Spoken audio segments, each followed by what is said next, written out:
ರಾಜ್ಯದ ಕಟ್ಟಡ ಕಾರ್ಮಿಕರಿಗೆ ಗುಡ್ ನ್ಯೂಸ್ ನೀಡಿದ ಸಿದ್ದರಾಮಯ್ಯ ಸರ್ಕಾರ. 60 ವರ್ಷ ದಾಟಿದವರಿಗೆ ಸಿಗಲಿದೆ ಮಾಸಿಕ ಪಿಂಚಣಿ ಸೌಲಭ್ಯ. ಹೌದು, ಕರ್ನಾಟಕ ಸರ್ಕಾರದ ಕಾರ್ಮಿಕ ಇಲಾಖೆಯ ಅಡಿಯಲ್ಲಿ ಬರುವ ಕರ್ನಾಟಕ ಕಟ್ಟಡ ಮತ್ತು ಇತರೆ ನಿರ್ಮಾಣ ಕಾರ್ಮಿಕರ ಕಲ್ಯಾಣ ಮಂಡಳಿಯ ನೋಂದಾಯಿತ ಕಾರ್ಮಿಕರಿಗೆ ಆಸರೆಯಾಗಲು ಮಹತ್ವದ ಹೆಜ್ಜೆ ಇಟ್ಟಿದೆ. ಮಂಡಳಿಯಲ್ಲಿ ನೋಂದಾಯಿತರಾದ ಕಾರ್ಮಿಕರಿಗೆ ಈಗ ಮಾಸಿಕ ಪಿಂಚಣಿ ಸೌಲಭ್ಯವನ್ನು ಕಲ್ಪಿಸಲಾಗುತ್ತಿದೆ.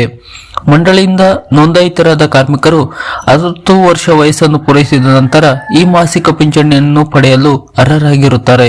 ವಯಸ್ಸಾದ ಕಾಲದಲ್ಲಿ ಕಾರ್ಮಿಕರಿಗೆ ಆರ್ಥಿಕ ಭದ್ರತೆ ಒದಗಿಸುವುದು ಈ ಯೋಜನೆಯ ಮುಖ್ಯ ಉದ್ದೇಶವಾಗಿದೆ. ಈ ಸೌಲಭ್ಯವನ್ನು ಪಡೆಯಲು ಅರ್ಜಿಯೊಂದಿಗೆ ಪೂರಕ ದಾಖಲೆಯನ್ನು ಸಲ್ಲಿಸುವುದು ಕಡ್ಡಾಯವಾಗಿದೆ.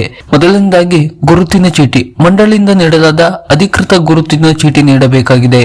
ಬ್ಯಾಂಕ್ ವಿವರ, ಫಲಾನುಭವಿಯ ಬ್ಯಾಂಕ್ ಪಾಸ್ಬುಕ್ ಪ್ರತಿಯನ್ನು ನೀಡಬೇಕು. ಇದರ ಜೊತೆ ಪ್ರಮುಖವಾಗಿ ಜೀವಿತ ಪ್ರಮಾಣ ಪತ್ರ, ಪ್ರತಿ ವರ್ಷ ಸಲ್ಲಿಸಬೇಕಾದ ಜೀವಿತ ಪ್ರಮಾಣ ಪತ್ರವನ್ನು ಕೂಡ ಈ ಸಮಯದಲ್ಲಿ ನೀಡಬೇಕು.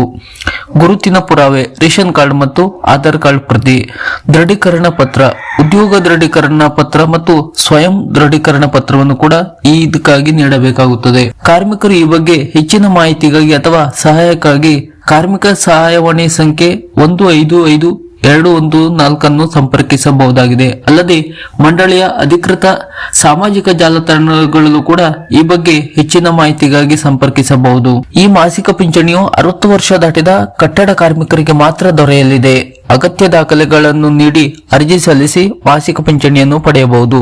ಸರ್ಕಾರದ ಇತರದ ಇನ್ನಷ್ಟು ಮಾಹಿತಿಗಳಿಗಾಗಿ ನಮ್ಮ ಚಾನೆಲ್ ಅನ್ನು ಸಬ್ಸ್ಕ್ರೈಬ್ ಮಾಡಿ. ನಮಸ್ಕಾರ.